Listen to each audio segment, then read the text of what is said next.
talo fatu le ngang fa lolo la mai mo mai foi sa mo le nei tu la la fiafi le fa i tu te mga wenga so es 4 minute le tu la limma le nei foi asa fua mata ngo fie le lo fa malanga le le tua wa tatu tau mai foi le amatanga le nei vai asa fo wa tuna ia tu foi ia tu vasa le lava ia so sa tatu fenga ia fi au tu te mga wenga ia va aftai le tua lona lofa malona le o tatu wala fa mai le amatanga le nei vai aso e le talitonunga ia lo manuia me uma si o tatu atunu pa ia malu sa mo i ona tulanga whalupea ia mai malu whal tala lei malu whal atunu te nane malu whal malo whatalofa toilengang whal alo tatu po kalami fone nei ia o le whatalanonga le tatu malo ia malau tusitala ina ia longa puiali i tulanga uma am talanga me umma tupu mai le taimi le tatu whainga malo. Atalo fatuai le ngangalo ia sa monei matunu mamao ta fai fio le rolangi lo mo mai el tatu fatal tanonga le lei. Ia tam whainga le nei le presa le tatu malo. O le no whanga tu tonu o roto ai iai whaam talanga me umma tu atuai whaam talanga. Whaamamonga whaiunga me umma le tatu malo. Ia o mato whaatasi fol nei aso ma le pa ia mawalungo le tatu au Tusitala whaatalo whaatoi le ngang whaaloalo le fio mai matala mai au o tatu mafuta. Au nei mata upu sa whai wina i le fontanga ar kapeneta i le vai aso na te atu nei manatu e wha longo nai le pa ia ma le mamalu mawalunga o si o tatu watano mua ua tofi aina nei le tātou lo ia na te taua vea tiute o le lo ia sili o le sa iai i le whaawawina mai le nei no fua inga na luma nai nei na tua nai nei o le asolulu na te nei na tofi alo iai ia le fionga ia maunga precious chain e vea ma lo sili e taua veina tiute o le lo sili se ia mai ona whaatino ina le whaasalaunga lo ia o se tasi na te taua veina fōile nei tūlanga taua loa o le tātou malo o le aso sfuru tolu o Januari e ana whaiwi nai le au nanga le fo isa vea ma lo sili le tātou malo la fionga ia sua e lena Warwick ia mai ele fai titi ai le nganga e whaonga ai le ni eva no taua. E momoli atu ai le whaftai tele al tato malo, ka peneta e meise pulenga le malo. E moli atu ai le awa unanga a le fionga ia sua. E le tu e tau wha matala ina fo i lea tama wha nau le tunu. Iona fo i whaiva alo filima ia ma me umma sa ngafa tau li mai nai. Le tau tua ina a le tato ofisa o le lo ia sili al tato malo. I nei tau sanga tele. Whai lu leo whai mafonga tāma moli. A le mia marka peneta, pule ngā le malo. Ia e moli atuai le nganga whaafitai ono soi fua au auna. Tau tua malo. A e meise fo i ona whai valo filima. Wai umal manui ai, mea sanga lue ai mwha ui nailan tau tua. I le aso sfur tolu o le masina le nei. I le auta singa arka peneta, ua firfiri ai, le fionga ia maunga precious chain e vea malo i sili. Au whanga solo aita ulumanga o le firfiri ina o se tatou lo i sili al tatou malo. Pen sirfia al tatou atunu se tasiri nei o tūlanga a lo ia. Ia matūlanga mawalunga e muli tai iai le tūlanga o le fautua ina o le tatou malo i tūlanga whātu la fono. Na whatauli mai nei le fautua ina le malo i ona vaenga ese. I le vā whawhenga iai ma le Palemia, ma le whaamsinonga, tai nane mata upu umalava. E tūlai mai ini ese ingo manatu malangona i tūlanga whātu la fono. Ma e sa tā ua tele ai le au nanga le fionga ia sua, e le na Warwick i nei tau sanga i tele. Ma e whawtaila na au nanga i o le ua a ngai mai le nei taimi, ua to e sa iri se tasi e tau a veina tiute. Ia o le la ua tula i mai le fionga ia maunga precious chain. Tō whinga komsino su whainga wa mata o na toi whaasala la wina. Nei fo i tō whinga le tātou malo.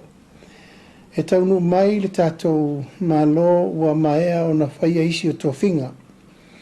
I le tūlanga o le whiriwhiriina o se tasi e tau o vea fo i le nei tō whinga maualunga le tātou malo e ala i le komsina surfa inga e ngafa ma mata upu fo i wha. Surfa inga i ni mata upu e le o manino e le wafa whenga iai. O le ai ata tau o tangata te tō tasi. Ai meisi se fo i le pui pui ngā mata upu e angai. I mata ngā luenga o lo whenga i mai la tau. Pei tai o le mau o le whainga malo whirwhilia. Ina ia iaile i o enga mau maututu ma le i o enga tāla whengai. A le whainga malo whirwhilia fo. O le la ua toe whaasala lawi nai le nei awa noa.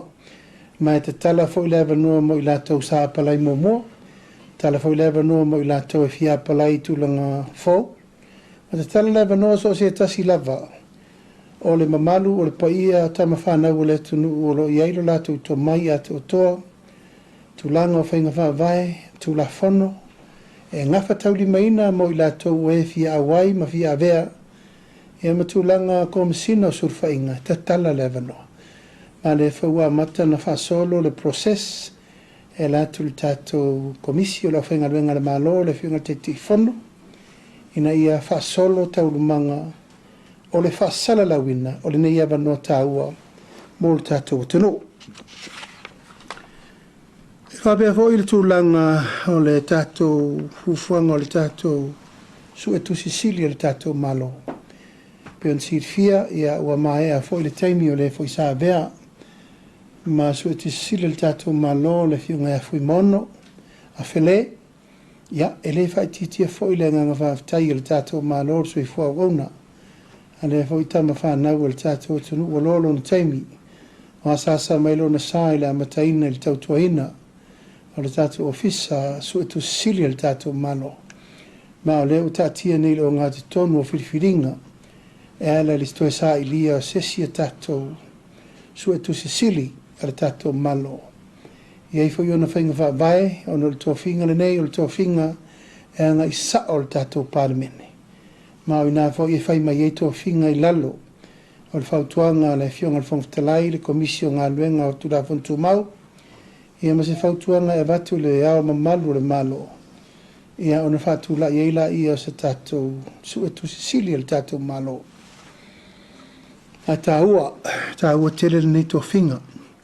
Ono i e wā iri umai ngā luenga. O lo whea ngai ma le whono whatonu. O so se sene apa e whao ngā e mata ngā luenga whalapo ptonga le malo i ministama le pulenga malo le Palemia ma le kapeneta. O la tau nei, e la tau te sueina tusi ia. Ma la tau li poti atu le palemene, e le li poti mai i le Palemia ma le kapeneta, e li poti saoa i tau le palemene. O no le tō whinga nei, o le tō whinga whalwa vai, mai lalo le pulenga o tō whinga wha palemene. E tu sao la la tau li poti i tai le palemene, so ai le pule a le palemene, i li poti umma tu ina mai e le ofisa. O le sua tusisili o le tātou malo. Tolu o lo ua whaanga solo nei le tāpenaina o le whaamautuina o le tātou ofisa o le whono. I muli no. O lea e whaanga solo le toe whausi o le whaavai a tō le mota whono. Peon sirfia na maea o na whausi o le whale whono whau. Pei tai o na whaavai ua mai tauina e te tau na whaise ngā luenga. Lea la u whaile ngā luenga a toa. Ma te lelo na suinga o le ufatu langa ai le whaavai atoa le me mawholafola le a si mati le. Le tū o ele whalefono i lunga le teimine nei. O lea ua toe whaamalosi, enforce, upgrade. Ia matula i eise tūlanga, ia aua nei toe a fia inisio. Whaafita uli e ala i mana e nae, manuti o si maa ma me wapena. A toi fo i masuinga o le anga i atu i tonu mawhafo. A me se foi tūlanga o le whaalau le leia atili o le fufuanga ina ia malu pea le tūla i mai o le whalefono i lunga o le whaavai lea. Lona lua o lea tau pule nei o le masino mei lona whai unga e mai ai le ofisa o le fono whai tūla fono, Legislative Assembly Office, ma lea ua fuafuaina tapena lona umusaina i le taimitonu o le tatou tutuatasi ma ua faatulaga ai le tapenaina o le toe tatala aloia o le fono usu i le mautafono o le palemene ma le ofisa o le fono faitulafono. O nei whaamanianga uma sa tātou mau ma le malo Australia sa latou whea le tātou whalfono. E me se fo inisi o paanga na toe ala lofa ma le toe whausingo le tātou ofisa. O na ua maea o na whausia le whalfono ai le i whaia le leile ofisa e tua i ele maota. Tau na whaipo tu fono le leile no whanga e fio i le whailo tusi le fono mo no ofisa. Po tu fono, library, archive, me umawha pena e tauna mautua maupopo le lai whape umsa nei i le whai ungo me ngafua i le tātou tutotasi. Muli muli i ale ofisa o le ua whatupe lava i le tātou atunu. Peon sirfia nei tau sanga e tele a o le taimi o tātou malo longo le fono. Ia, ona tau a ngaila i o le paia malu o li i tamai te i whai pule whai le ti tono whale e. E lei mautu se whale le lei e a ngai ai le taumawhanga tipo o le lobby e tua iai a li i matamai te i whai pule. O leo mai ana pasi al kabineta, whaatupe lava i tātou tupe whale o leo, lua tesi ma le valu miliona. E toi whausi ai le whale sa motele, toi whaatua i lava le whale o umar na whaingoina le lua whatasanga kalapu, lobby, mo whai pule o le tatou palemene. Ma nei tau whainga uma le ofisa le fono, lobby whai pule, ia ma le whaavai o le tatou motofono. O le a whaamoe moe e umusa whaatasi uma i le taimi whaamanatu e le tatou tutotasi. Lona wha, ua amataina nei le stala o paia malu Samoa i Samoa nei matunu mamao. E lātou te fia teu whaawhainga luenga lātou tupe le tātou vālele. O le vai aso le nei wa te tala aloa i ai le tātou UTOS, pasir ka peneta le vai aso le te atu nei. E whaanga i oi lo le tūlanga i le paia malu o Samoa. E fia teu whaawhainga luenga ma fia vea oe. E te shareholder tātou vālele. E lua tātou vālele le tapena e amata i le tātou whamoe moe. Ai ono wa tele le mamalu o le atunu o lo ngā soro mai. O le lau te whasisila lo i atu ai, Samoa atoa, Samoa nei matunu mamao, o le ua tatala le avanoa. E fio mai ai, e whaamau whailonga ina lo swafa, nu umana la whanga malau tupe. Pe lava ona whaatala u latu tātou malo, lima se lau tālai a mata, ai pule o ele alulunga. Ea, ona whaatulanga i leo le awala o lo o tau mawhai e whaile tātou registration online. Ina ia mawhai po whea lava le tu o le lalolangi o lo e iai. Le stala, malafo mai lau tupe le teo ngā tupe, mawha maua i loa, lau iu nite ua e teo whawhai ngā luengai, e leila leifo lima se lau tāla, o le tātou te amatai. O le wha moe moe le nei Samoa ma lau tāpua i mai. Ia tātou lima whaatasi uma, el tātou company vālele. Pen siri fia, talu main tātou tūtua tasi. E le o longa lava o na tūla i le tātou company vālele i le mea e te tau o na iai. Nā e sila le lei le Vasa Pasifika, pe o fiti le nu me le tasi le lātou tau whainga. Ai sea, o lo mautu whainga whaavae, le leitu la fono, li mataita ina i le awala e te tau, o na whaatula iai investment whapenei. E le te tau, o na whaatino whaaporkiki, e taun whaapine ma whaanga ioi whaapisinisi. O le lau tapa aire pa ia manma malu o Samoa uma. O ai e fia whai sea le tātou vale le tatala le avanoa. Ma o wha moe fwoi nei, ona o le atina e au ngā mo tātou uma. E le ngata i Samoa nei, ale pa ia manma malu o Samoa lo lalampapa au i atunu mamao. O loutou sao lea i a manu vau. E le ngata i na whao ngā ai le awala, a whaingo fia i loutou malanga mai. Awa e le upulea, wa e lau sea le tātou vale, o lona winga. Ua e pule ina le tātou vaalele ini vaenga wa iei o shea i to tonu. O le tūlanga lea ve ai oe ia mawhai sa whanga ia po le shareholder i tonu le tātou vaalele. O te whiwhi lava e whailo atu. Te tala lea vanoa Samoa uma i nei atu no mamao po whele tafo le lolangi a tātou tu e tere noa atili ai le wha mamla maina ma le awala i le vai aso nei o la tu watu wai e le utos o te manatu e tauno me le utos e wha mamla mai le tunu le awala a le ua pa sia cabinet le awala wha tino e lor wha moe moe le tape nai a tātou company va lele ia wal wha moe moe mo fe malanga inga i le ea. Lima ia tātou te langona whatasi i le nganga whanua noa. Ia ono le tu ua i o le malo i le fionga ia Honorable Lamtia Manu Rinko Presau. O le fo isa vea ma Minister Kabineta i le nofo inga na mai nei. Tulanga masani i le tātou malo o le momodi o le nganga whawhatai. I ona tō sauninga malona tō teimi e momoli ai le whaalo muli muli o le tātou malo. E ala e le ngate le seleni mo lona sa. E whapena fwoi na ole o le whata lona pusa. Ia matulanga le awe le tanga vai le malo. E whai ma whaalo longa, ma whaalo longia. O lana fo iso i fua o ona mo le tātou atano. E vea nei tū la, ma tō le wha mai senga le whaletua mana no fo alo. Ia me se fwoi le tū malo sa whatalua. Ia ono le sa auto whiri mai fwoi nei tau sanga e li ma vai atu. A wale tau tua ino si o tātou atano. Talo e au tau ola o whangota, nei po ise si o tātou atu whamaunga.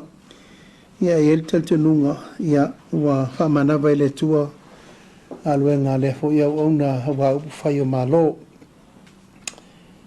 O le me murimuli, ia o le aso lulu le sa malanga atua i tutuila mamanua. Ona o le walau lia whaapitoa mai na fionga i le Kovana City o Amerika Samoa, Lutena Kovana ma le whainga malo, Presidente le Senate, me se rewhong whetalai im tutuila mamanua, mātou te o atu ona le ausia fo e tutuila mamanua. Se tasi o whainga fau, whao popo i a lato whainga o iei a wal wha le atili o lato sota inga penga ta wha ilangi, internet and connectivity mol fa le leia tili o le lato fa moe moe. Ia, ma le nei fa moe moe le se fa moe moe le titi. Wa awai mai le se tasi fo company la wilol la langi le Kuko International. Sa matu filo iai ma le Vice President o le Kuko le la langi. Ma sa whai eif so ta inga i le tā ua tele o le awhia i fwoi o tātou i nei. O la usaini alo iar whea ngai ngā tutuila ma manua ma le kuko, au wha moe moe se vai tau ia whepuali mati. Le anga i mai fwoi mo tātou i nei wha mautuina. O le wha moe moe, e tausi mai, e toso mai se si ala paipa fau. Mo le kuko connectivity mo tātou i Samoa nei. Ia, o lo tele lava whesota inga wā la lata whapea, male talitonunga, o le tele elelei, o le tele tau ngofi ai, o le tele sawa male le ile au nang, ma le mafu anga le nana mafu ai o na matutu wa ai tutuila, a toa ai manisi o whesota inga wā la lata, i le wā company o lo lato wa ia whesota inga i tutuila mamanua. E mara tātou whaalapo tonga o sota inga i Samoa nei. A mātou malanga ai ma le whiunga ngase ata. Minister o mtanga luenga ma le ripursili a Ayolupo. Ma le wha moe moe. Ia whausia ni a inga, ma le lienga, ma ni mea mau maututu e wha le lea atiri el tātou Communication Services mo Samoa. Siri fo inisi po lalme la amai ai le nā ala leo. A leo wa iri tatu ala leo. Mo le sila fia le atunu. O le ala leo le na tatu sauni uma iai fai na whaalu ai le fitus fu 5 miliona a le tatu malo e le o tau aveina le tatu malo. Na whai el whai unga le whai ngā malo utuna i atu. HRPP e aver company lea e whata moe, wha private company. Au lau lava tele tunungo, company la po poa ma me wha penei. Tau lava nei, tau nei lalo le vava ainga le malo. Aisea, o ina e ma wha iai le malo, o na wha tonu tonu wha afi tauli. Tau wha manuianga mo le tunu. O le taimilane nei, o le lava tātou te mori mawina. E whai o le taunga tāo tātou so ta inga connectivity. Ai le o tūlanga le lei mai lava i le mea whape ai. Ua opo sa mo le 4G ma le 5G le aru te mine nei. O lo o mai tauina pea. Le tele o le whaafi tauli. O nei le o sopo loa sa mo le tūlanga. E ngā whatauli mai nai le tūlanga lea.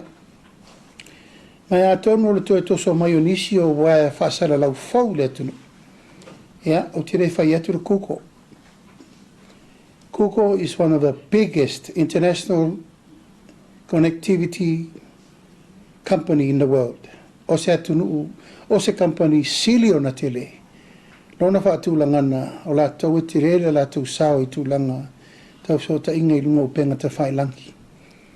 Pāua al mele tūri matai il tātou malo, ia maua uma ele atunu, le awa unanga le lei, tau ngō fie, toi zauzawa. Ina ia whai ngō fie ina whai e tātou connectivity ala ia onga, whale mai, wheso o ta inga, o a uma mea le tātou tēnā nau i al teimine nei ina ia maua. Paula le awala au te manatu, e te tau na tātou a ngā ia whaamalia ina uma whaafitauri le tātou te whenga i le teimine nei. Palam tāu pumo mōna antala no ina malanga i tūtuila, ma o sauni le kuko leo mai nei ia whepuali mati. E whatau nuu mai le tana noanga o le tapena. O le a fufuaina foi le whataratana noanga ma le tātou atoa Samoa. I le vai aso luna lua, vai aso luna tolu o me, a ngā fuai le tapenanga o le tātou singa fua. Ma ua tele mta upu whataranoina ma le whiunga le riko vana, lona mua. O le whamautuina le puipuinga o le tātou security a le whalau whasaina. E mei se re tūlanga o le puipuinga lava ina ia malu i whawhia mo malu i whare Samoa. I le au ina mai o whawhitau di SS. I le teimine nei. Aure e toi ngā tia le tūlanga o lo iai le te le whawhitau. Pea ua tō vai Samoa nei. Le loi fo tō varu sful tangata le tā fia taitang malala. Ua mata na o whalau whasaine whatau se whi pankeke ma se ke pua. Mele walu te min nei. U whatau mai tono o whala loa.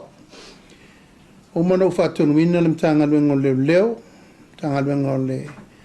Laisene pisinisi tapuni uma whala loa nei. Se i laisene.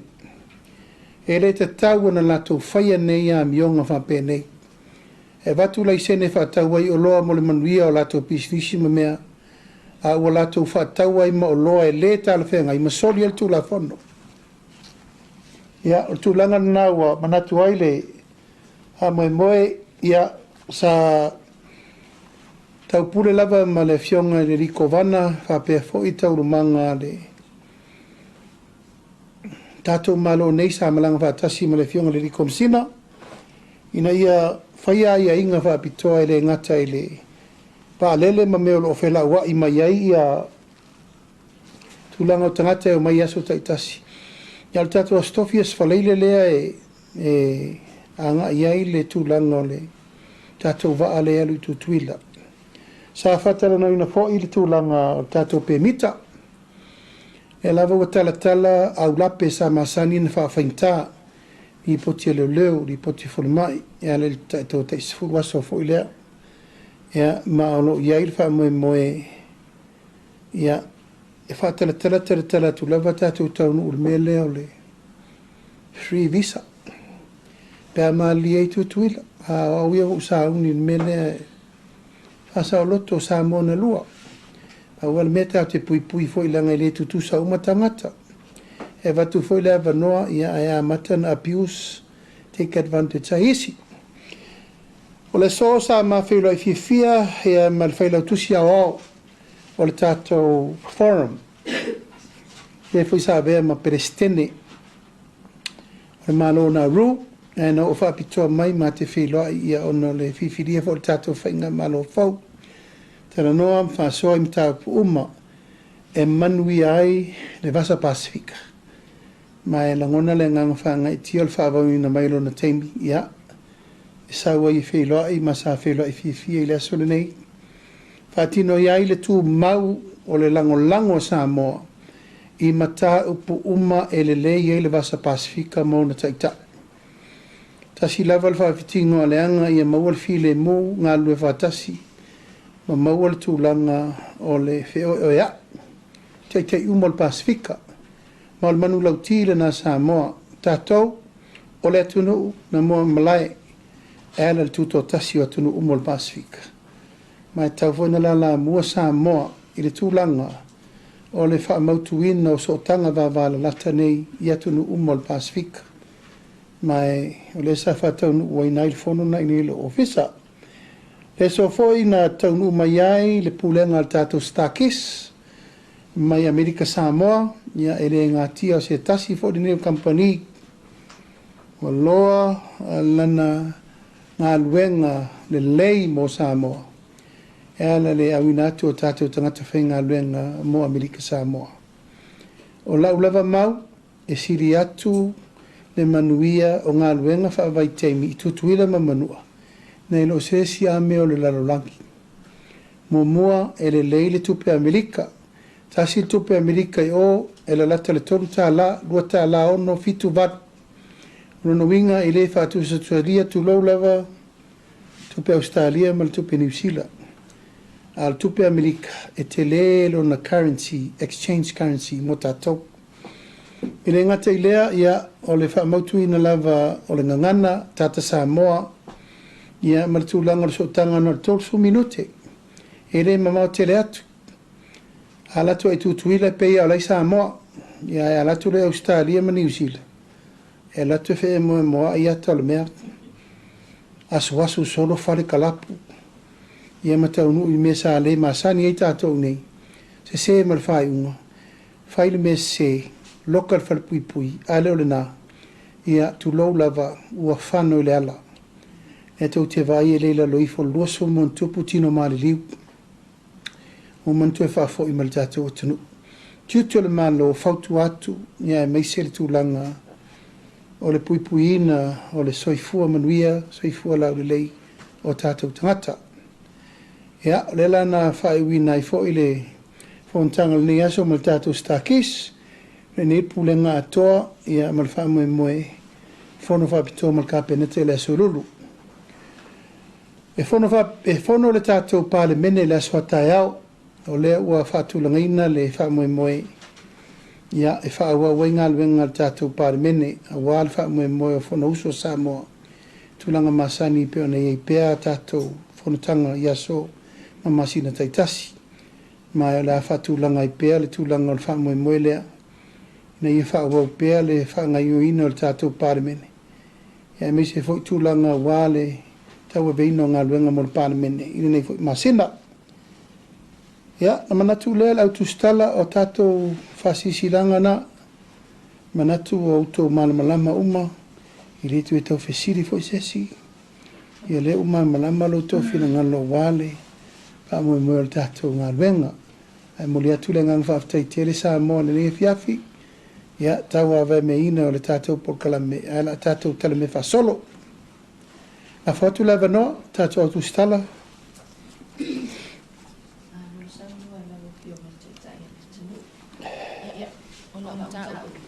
Ile iau fia i lau sau noa ngai le nei, i tūla.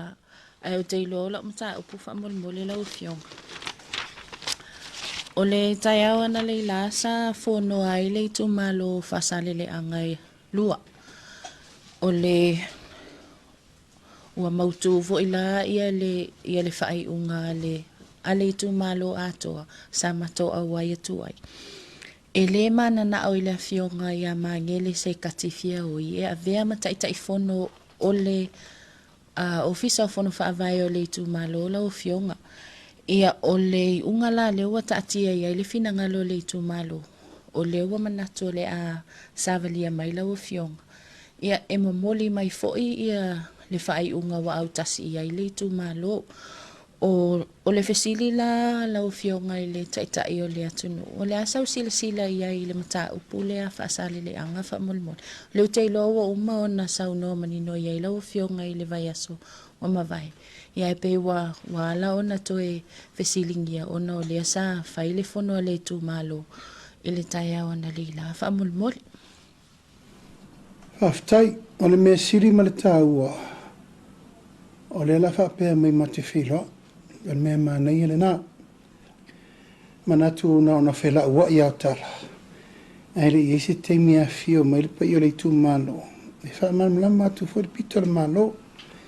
Le tu malo lea. Tasi le tu malo e ese le malo si o le ngalu o porkiki. Na ia fia i tonu. Mai e le la titi le mea le a fia o le o lo fili atu le malo. Taula na fia mai la to umai. Wha tu fo iese tu o lalo le malo. Wha malama atu ngalunga lea e le o manino le teimi le nei. Awa tato vaina le social media matua inga le alu. Te lea ia le mele o malama ile tu malo. I le vaai, tilo, tangai, ma le mea o loa ngai, i le wha moe o le vasidi. Po au fia umali tu malo na tau pule pena iwa. Wai le nau iwa le tupu le wha velave i amangile. Ai le lea leo mai si wha lepo o feo ta oto mai i le fina ngalu. E peo na whai atu. Ele whai tu au. Pe whai ele malo se whai unga le anga i se tu malo. O le lava na watu leva noa e wha atu langa i la tau. O e fia au wai i le tāpenanga. Bod whiwhirina o te whonu. Ai ua lava lau sao noa nga te whape mai o leo mai le tu malo. Hanea. Mai se matu whale. A mai mamangele ma mai la tau na whai au masusu e ngā tua inga ia. E la vea ai le o le whiwhiri atu le malo. Ma le mafuanga fo i wale to e whiwhiri enis. Ona ele i apalai le lato sui whai pole. E manino ama malama tūlanga lea. Le fau te vai atu la vai upenga ta whailangi. O la fo e whiinau mai sa apalai. Ala manei lea. O le a mai lato na whai ele interview. Ma mai ele lato maulanga au le kiri vātu. Wal wha maunga na mai ele. Le panels. Ai manei le na tatou ngonai i. O le la fio mai le pai o la ingsalvalasi. Wa pe whapito au ngawha ia iwa le mtau. E no mai la ia. Paula vale o le mea o te mana o turi matai. Aua nei wha apolo kikia. Le wha iunga mtau pu nei. Te lo lava o le tele ngalu le alu. O le lava lo lo umai lava sui o le chapipi. Ma sui o le fast. Aua umana whairwhainga wha vai le vanga wha whai. O le sui, o le vaenga wha au whai le fast, e teita ia le bloketi. E tau fwoi lana longu sa ia le pule mamaruari, in whai pule, whaing wha avai e wa watu. Ia, tati eila ia i mole nei teimi se i awhio mai pa i le tu malo. E no mai le matu wha le wha mamalama. Malo whaftai lau fionga i le whamanino ngā fwoi o le mta upu le tu malo. O le sia o fesili fa molmole lau fionga i le ali Palemia. O le tofinga le o le loie sili. O le ua pe wanginga na mua tu lava o na break atu il newspaper le Samoa Observer. Le avoi lau fa maunia mai lau fionga i le tu la. O na tu la i mai eila ia o ni fesili walangalanga ai ia finangalo le mamalo le atunu.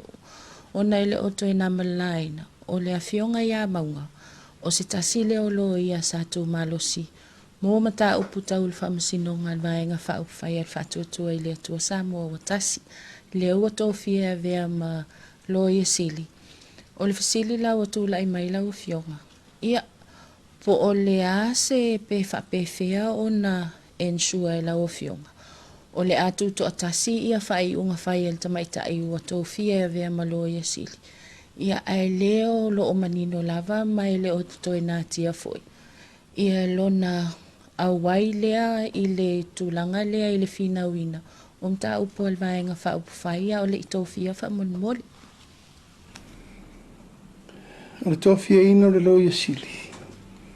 E me se lo teimi o ule te ta iam tanga luenga male vaenga tonu lo le iti. O le tangata e sili o na abe fatu tuanga le vaenga whawhai.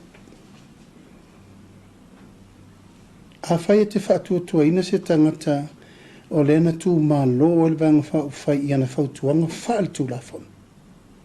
O le tangata le na piki. O lona tiute ma le tau avenga, o lona tuto o tasi ma mea, o mea nā tau ia te ia ma le whautuanga sao e tau na mai. Mai o tūlanga whaapea, e re me whai ina e nofo ma piki mai se tangata e te re lopo ai. E te tau na e mauti noa le lei, o le tangata le la mai, e malu ele malo. Mai e lo fo i e sao umana whautuanga e whema i ate oi. Ma le tangata ua lava i e lo whatuatuanga. Ma le alana nā lo whiwhili o maunga. E re se mawhtanga ana nafi. O le tama whanau fo e le atunu ua lola na tautua le malo. Sa iei fo i tūlanga o le AT mōmua. Sa iei le NPO mōmua. Ia e te tele fo i mena tutupu le nā teimi de māfua. Ia o na vāl fo ngā va. Nā rulolo ia whailana ofisa na o ia. I le vai le malo ma le tangata sa tua i le whai ngā malo. I teimi o whaafita uri ma le whina wina o malo. Ia nawa sa no. E re whailana o nofo e mai se tangata o te masar saro i ei. Wa foi le lau lo le tangata le sao, whamaoni, mauti nola na whautuanga le la mai. Sa manui elva ang whauwhai.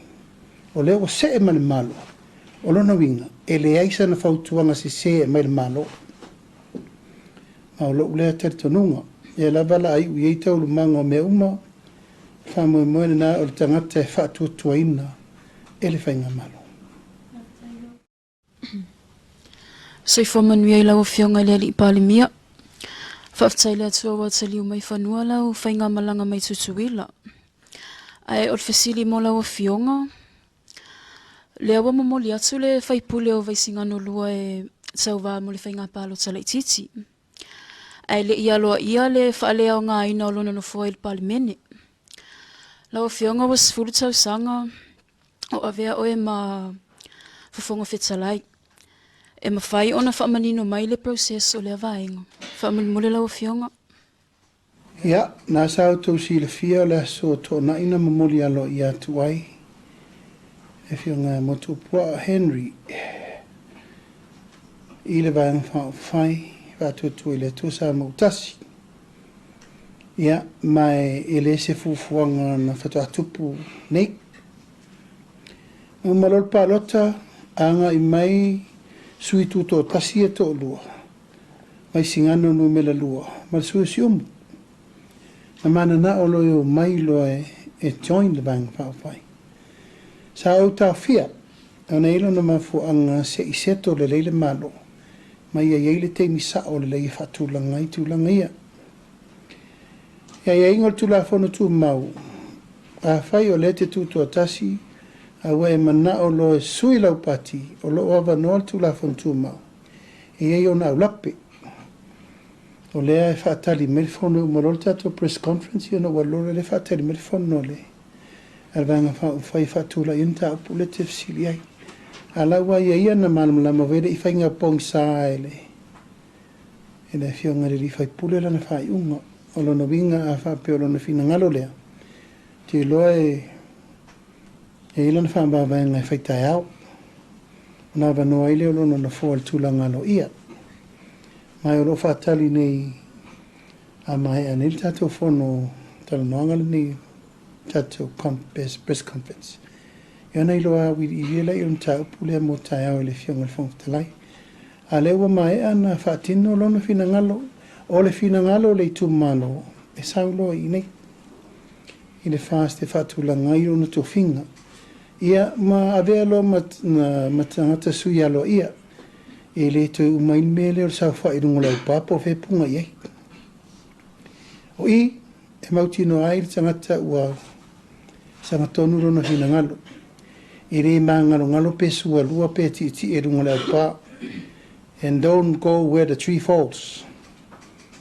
Confirm loa, whatau nu loa. Le lau whatau nu e sui vaisi ngano lua. mai o te loa e whaila na whai unga i le aso ata e fua il polkalame a le fionga le whangatalai. Whaftai lau fionga, lona lua ofisili. I le tūlanga o le tele o mata upu i le aisa. Po a whiai a matai o na whaia drug test mo public servants, whaamule mole. O leo whasolo. Leo umana whasala lau le fiso leo, fiso fui mu, o le whasolo. I le tūlanga o te tele, ia, o le mea te tau na whai. Mai e uma ia tato uma, everyone. Tato uma i tā pe whiura le paruni, pe futi le lauru, pe futi le po wisu, po ferme swipe Palemia. Ia, o le whamai mora nā. O te whaftai atua le pelestene le, au whaita wale la iti le tunu. Le wawai atua mai le latu la lango, io, o le whamai mora nā. O le whamai mora nā. Ina ia la lango whatasi. Langa e ei taxi mauti noa ia o lato ua whaongame ia ki riva. Awala nei la vea i lato ia o soli tu la whanu mea fi e ma vea vele fua. E i lato o lo fatu langa atu le whamoe moe mo lato. O le tau pule atu le malor si tanga mo ave taxi. Ai ali ali mai la me whapea. O te lelo la pola me la whail tu langa lea. A lea wa umana i eile fufuanga e tauna i ei si tanga mo ave pasi ma ave taxi ma mele mo lato. Alo winga i kupe vave le wa kiri vai mele o fa kuria la uri ir mele vai atu. Ia, na fa pena atu. E na ngona foi le nganga fa tai o le fai mai nei sa mo le fono te le lava to ina umo le kalisia e fa kasa. E o fiel la langi atu ma Amerika sa mo. Sa fa mato to fia nafi mato forsai el moto. Sui la fa longo le approach fa fia. Wala unga mai le au telavou, ma le kalesia, e warn i le drugs. Ma o le mea tonu le sa mo o i whalupe o nau mati. I le whainga pa anga le malo ma le kalesia, i se taimi la tau te whaonga ina i le pule laa. E la unga i le upu le tua e ala i whala ufasaina ma mionga matanga. Ma e muli e toi mo ngā lofa i le sui o le fono le nei mai aso. E ngā iei tama umo le kalesia to ina Amerika Samoa nei matunu mau ma Australia ma New Zealand. O le anganga le o le tatou malo. O wa fo e ururu mata fo lau. Le upu fola ela i fo lau fasaina. Ia, ana isi matou tofi nafi ia langona le anganga whamama venga ma le anganga o le ua apo e le kalesia. E le ngata in whaitau tatou daily reading yaso.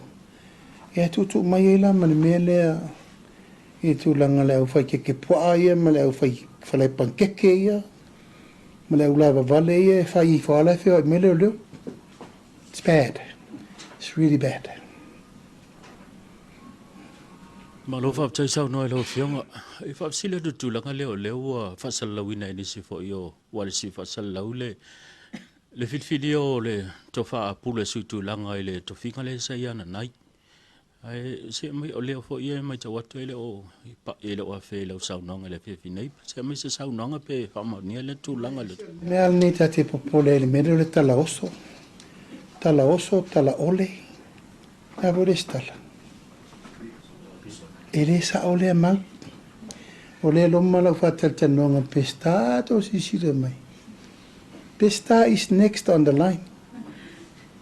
Ia le la toso mai le mele i dunga ele i whaia sa ma utala ma la whanau lea po la lato fina ngalo. Tu lau la vale o mono whaftai ana nai. Malana whai au au nanga. Ia e tate o pel tu langa le ia se si whape ato toa. O la whaftai no la au nanga i mea uma. Se se na tala. O te le i whirwhilia le to whai a puru e vea ma press. Really, le tato press secretario. Ele ai, o le whaasoro po o tangata tonu tala whenga ei. Nā tau ro whainga luenga le teimi nei mo le wha moe moe. Au te reiro hoi po o aere tu lau lava. O le ngutu oso tu lau lava. Ua mafu aina se se fua nā tala whafonga me le tunu. Ai le sa o le ma.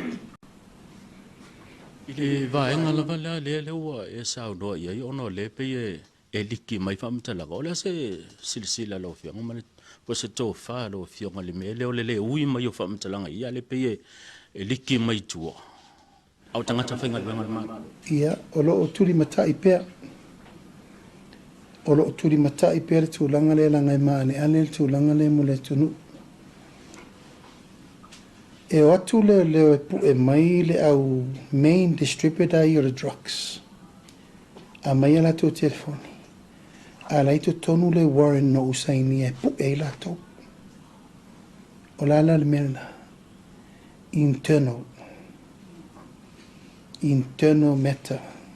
O la lono winga la i leo lai to tonu. O la tau i drug stealers ia. O la tō le next on the line. A le leanga le mea. E alu umai lava mana tō. Le fa solo ti e reita le malo. A le tūpito siri na danger le mele. O le otu leo le fatali mai. Tō le mele na vea ta malo peni amina i o. E la tu peni amina la e mal tangata le na fasiotia. O le mena e o i meia. Mai o le ungo le tangata na te whaalataina le malo. E o la woki. Ma tō te le tu mamaina le mena la e whaisuasuanga.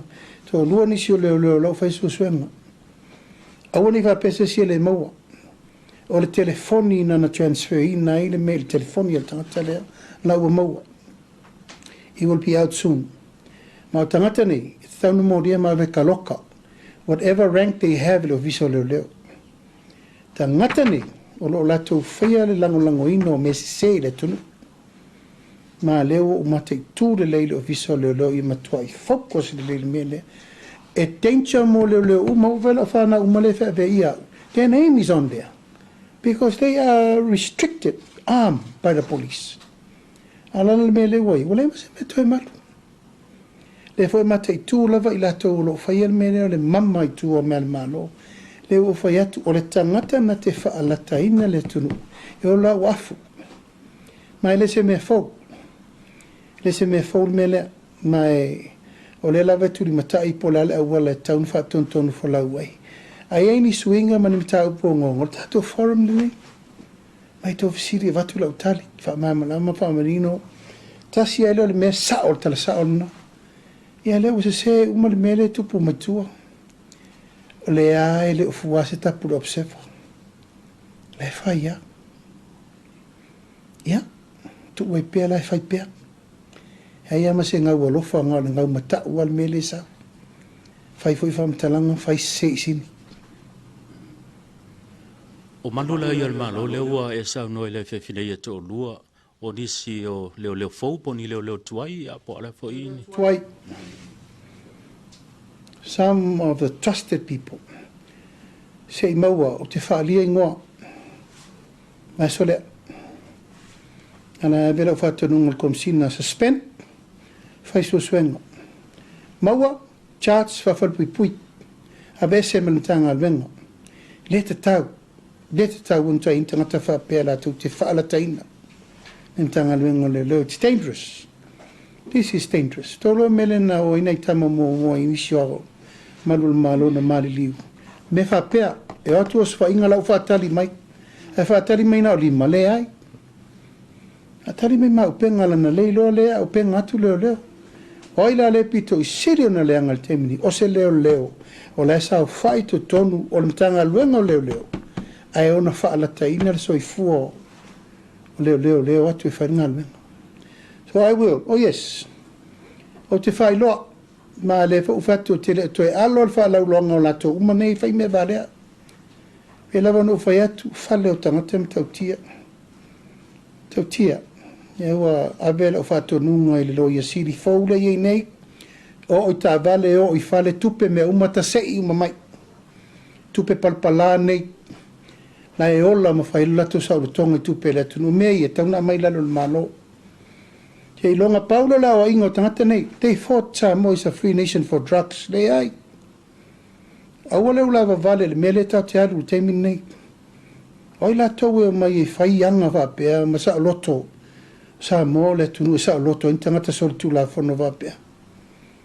Ai le famo mona le ta penal te minni. Sile tula ngal fulmi diot na fa ilena mai ni usila mo tu malo ye le ba alen pa ulia.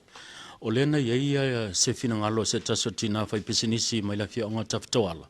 E le lava le se leni langa e o le soifuanga atoa.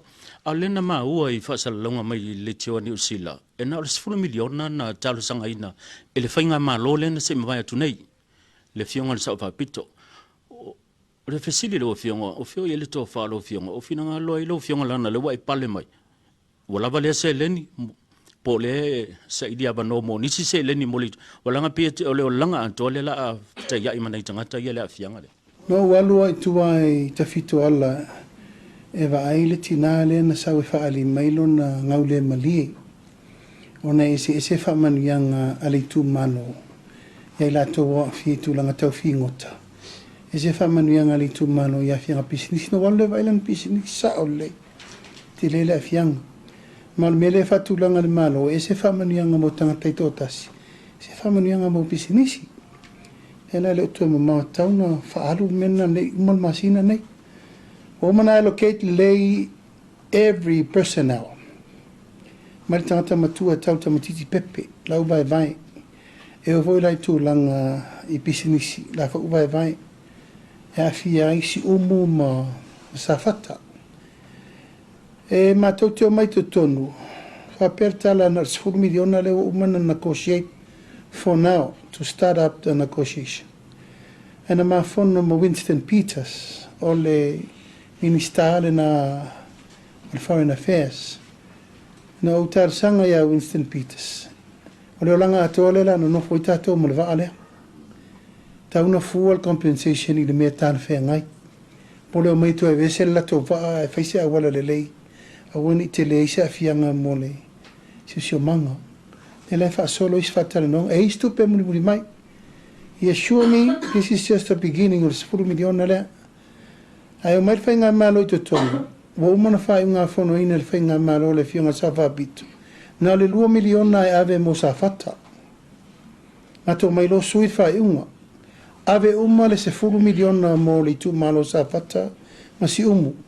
Ta tiam tanga luenga le malo se tu saule stupe pe 5 miliona le murmuri mai. Ona fatu langa le pui nga luenga la vea I morsisio manga. Ai mo taimini nei, wha mua tangata I le mana onga la iai le taimini nei, that is our priority. Mai wha mua le uma le masina le nei o Januari. Ele distributing al tupi. Muli lo fionga o la tamaisa te me mo se kom sina mtanga luenga malo ai pe fia vo ini solo tal sanga le no malanga fa lo Sururi mai la tau na apalai. Mai lo fa solo le lo longa te mine o mali lo longa al pisasi. A le fa solo le lo longa al Palemia mal ka beneta. Ele le titi to finga le. Mai te tauna mate tū le tū langa sao e taunta o toi. Ala wa umana mai le these questions ale whai marpeno la tō. Ai olo fitu na iei le mi au nei marka peneta e wha tū langa le me tauna iei. Ai tātou talo ia mo tātou komsina le lei. Ma se tangata e mwhai ona ia tū lai e tau aven tanga luenga o nei tai au sa when matou. Lotu whaftai, a vela ua popo inga. Awane I ngalo, tanga luenga lea, o le malu o le tunu. Malu I whafo o malu I whale. Nei whata alonga I vai I se siri mea umana asa e le mau komsina mo mua uma, a matanga. A mata mar komsina o leo palangi. Saule rua komsina Samoa ia Alfonso Philip. Saule tō whala vetu una sa lio komsina Samoa. Ia sau ia ngalu a Sani Schuster, sau ia ngalu vau, sau ia Timani, sau ia Asi Blakelock, sau ia fau ia Lorenese, sau ia fau tai o alo, eo ia longo le na luatu nei. E le te tau, ona whata malas komsina I piki e temi nei, a leu tō vai e. Whiasa ele aisa nei sa tau na whai sfuru gosu tau sanga te ruai. E la tātou tau atu nei tau fofole me o tō toa ano le mea. A leu tō vai, sefe pankeke. That's how rooted the mele. Whakau whakasiki ke pua maisa. Paisea, umina tu, leisa ngā luenga na whaia.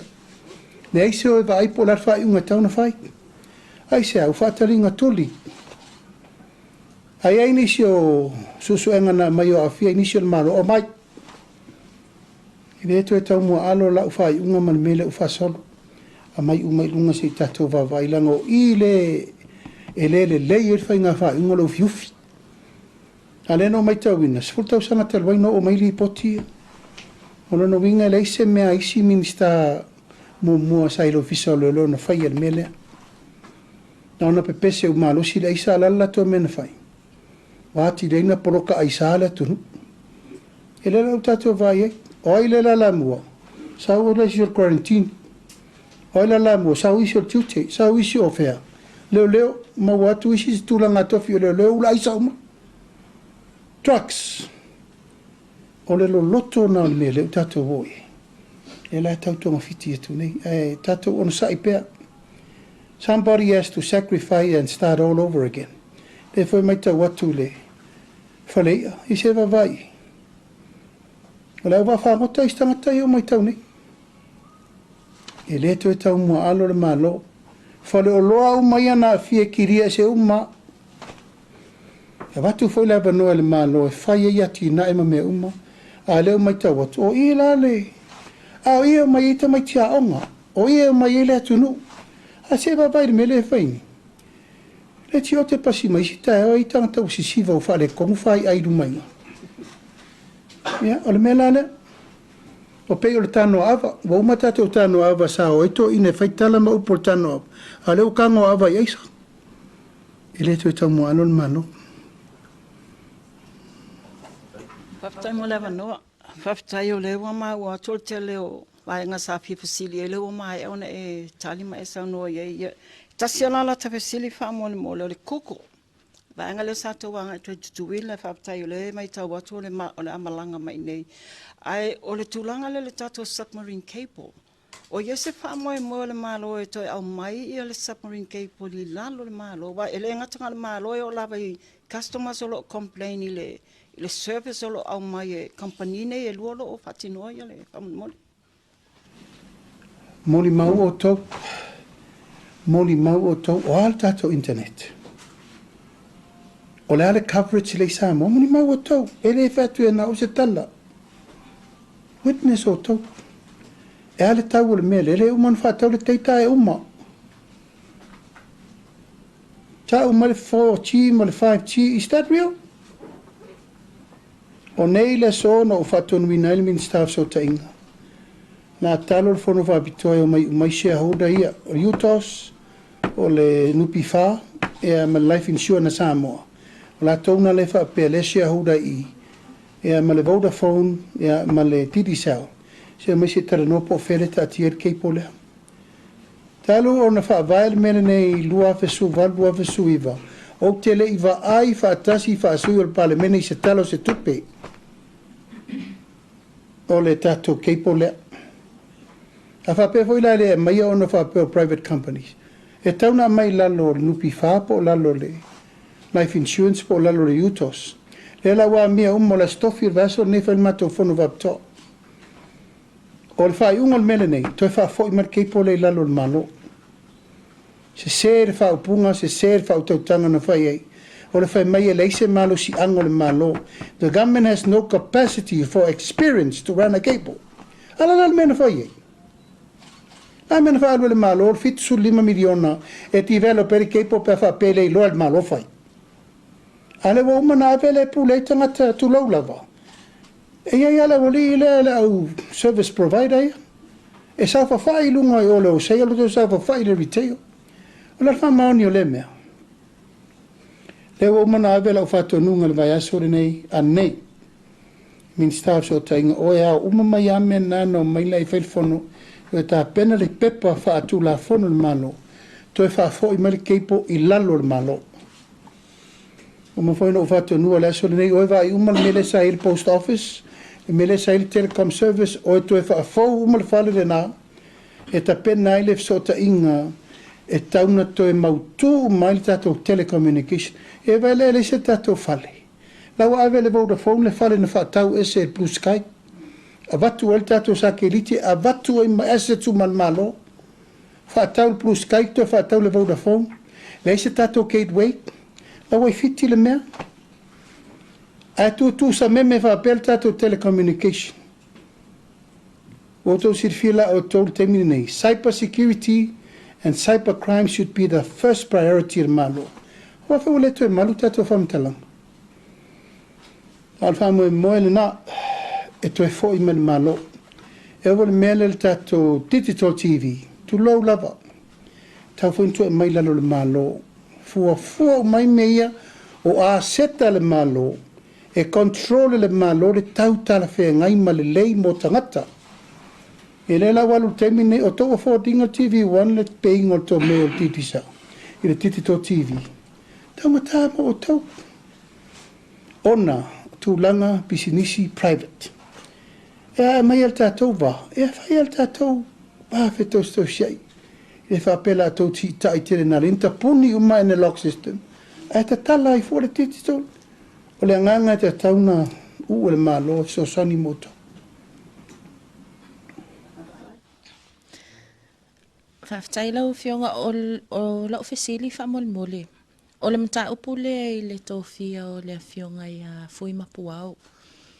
E avea masetasi o sui o le komisi o tangata whainga luenga al malo. Lau whionga o le setasi leo mta upu sa tele na fete e na i fwoi i le o le tofinga lea o le conflict of interest. Ia e pei fwoi ona i le mta upu i le whionga i a tui le epa. Ia e mese fwoi o lo nalo le sa tula i mai i a vea ma ofisa sili o le mtanga luenga o tupe. Tau sanga ua mawai. Lau whionga o le tofinga o fui mapu au e le tai fasilingia mai tala whea ngailo ni tofinga o no ngawaa. Ai mai se fwoi o to mai o lea fwoi tamali. Ai pei o le mta upu o walangalanga. Pele ai sila lau whionga o iaise ai ia fete inai. I le whionga ia fui mapu au. Ia ai mai se fwoi i le whionga ia i le sui Palemia ia toi lupe wha mole pe mwhai o na nihi. Ia, e moli maupe o tau. E ia inga te tau no tau sila ia le mele, tau vase mele laina le mele po fe ave i le conflict of interest. O le tō whingo whunpuao, wana o ia o se tangata whainga luenga o komisi. It's only a member of the commission. O lai iai, le teitai whono o komisi. Me mo mole nā. Lona lua, o le ese senga o me i e lua, tu lau lava fo il me sa pisai fo ia tu le epa malonalo. Ia, o tūlanga lau te tele na, o le Palemia o le tama, ai pule le tari i tupe le tunu. That is a pure conflict of interest. Mai, e mawhaini wha tūlanga o le tama i lona tari, o le mele, o toi rupe malon tu o fine. O lona winga la, o la whaasala i la so i fuanga o puni puao, e re mawhaina mawaso na wanoa i me va, bea va pe whatūlanga. Al mea mi o tonu la vaia. She is only part of the commission. Tau awele ngā luenga. Al wha taua ngailo la o le pule ma le Palemia. Whai o tau le whaapsinongon mea na. Al tūlanga la vaia ana whaapela e sau nei whaapea o whunpua o lau te whono. En tau tala wheu ngailo le tūlanga lea. A peo no whaatu father to a son. It's a bit different between brother to a sister. Ai ese fo mtanga luenga. A mtanga luenga ia le tātou te fsiringel temini. O le mtanga luenga tu pito le malo. E leini tu pelo te al bisasi. Paua lato fai unga o le whiriwhiri e tangata whainga luenga. E whetau i mo le whamoe moe. Ti whiringo tangata whainga luenga.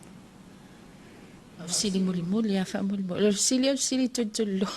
Nana le sa fsili lau whionga ia ai na esa unoa mai se e toi taliu mai Amerika Samoa ia ona mai la ia se tali fa mon mo e ol pasene anu pi fa mon mo le la fionga Wa ke kere malo rol pasene Olo iai por kalame fa tati al tato malo ile lave in or back to school it's come out pretty soon te musu ta watu te foto fa sala skala se it's not only nupi fa It's not only no bifa. Oro yele me lo fufu el tato malo e tali e toi le tunu. Fa mama venga mo onga, fa mama venga mo soi fu malo loina. Ne uma lava martau soifuanga. It's going to come out very soon. Ele na nupi fala, alusangi vona nupi fala sasa pala ya kemiu. Patoleta pena le taimi nei el tulanga le whamama venga mo tato malava ele ia onga. Te lolo nau lansa tamaiti, me pasese tamaiti, me lansa toina me vapena ia onsa. Onsa ia laeta pena, te loa lava o laeta pena le tangaluengo tupe. Ai leo te whai atu. E ile si angale le ilai muri mai. An whapena atu tau te pēsa iam tau tau mā te ia polea. Ai ona sa ise i tātou tau nuu iai ia o tau sisila lea. Whaftai lawa i lawa whionga molo a manua. Ia, o lau fisili wha mole o le tūlanga foile tātou wati na ele le maketi sa walalo lawa whionga. Ia o leo mai tau watu o leo wa amata na mai e pe ua i loa se aso e tala loa i ele tātou wati na ele wha mole. Matou fono nei man minista, man tanga wengol sana si. E tatau, ona mai o io le lei i lātou, le a occupy ina le tātou whale. Awe lava noa ia i lātou wati na. Awane o vai atu o iaini whai ngā kengi, po ni tangata po se kamai, po ni pisinisi o lewa na mata ala atu atu fo te whao lewa noa lea. O mana avela wapo po ingana ni minsta ia male tanga luenga sala si. Nona lua o le ata pena whaatasi el LTA, tanga luenga si siomanga, tanga luenga whainga whaiva, ia man tanga luenga sala si, e toi whaafou a toa tatou ka pakare tua. Toi whauisi a tatou whale, whaatari pasi le lei, kiria e se male au whaakau trucks ia vai o. Ai sau ator fare fatari pasi sau atau mai le ile falea. Au ane to ai se metasi to e fai fa foi na lango na le tu po ne fa vitau. Avela to tonu e falai la ko pankeke ma kirkiro ai le camera kirera la fai con ma ke ki foule. Ina ia ane to tu la mese me fa pe au fa fo. E le tau unto tu feleu tato vai ni le risk ma le la matia meia e ai o lo fa solo ternonga tauna to risiol atol ka pakana itua fatulanga me tu oi pasi fatulanga ina ia le ngata ina matango fia tato market ai le leil tato pa stop ya mori le ngang faftai tele tato Tusitala faftai fo i molto fatupu manatu le nei aso me si foi le tu fisiri mai. Ja, o le tele la vol fisiri le marino foi na tato mtaupu. Ai mo le atu faftai tele le tato maftanga le nei aso. Ja, sa mo malau mai, fa malulu atu se upu la vale. Tala foi ma tau fai pe fa malama tu lango fa moe tau fai tu lava ale ofisa o tato Palemia nei, e fiunga pe statu singa malau fenga luen. Ja, o fa malama mai no tu lango o tato taranoa fa soai.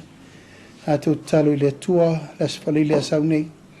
E mai e inisio fontanga le tatou kapeneta. I ana toi mau atu foi leo nisio o a tatou whamatalanga. O li atu mo nga whai uma le whamanuianga, le fontele, tauto ina uma, ka le si e whakasa, i le raulangi atoa, i Amerika Samoa, Samoa nei matunu mamau, i a manuia lau tau whato whala inga. Mai mo mori atu le nganga whaaftei tele o na le langulango sua. E ala i tau whainga le tātou malo, i whaafi tau li uma ma mea ua tātou tau nuu i nei taimu. O li atu i whaaftei tele, tā po inga mau Samoa i atunu mamau, mai se foi Samoa nei so se tawha e fia. Tātou whiloa i se taimi o mua. Ona whaasolo e leo le tātou Port Kalame. Ala nei tū la, whamanui atu mai manuia le whiafi, manuia le whono usu, ar pare mene le aso a tai au. Whaasoi fuia mai manuia.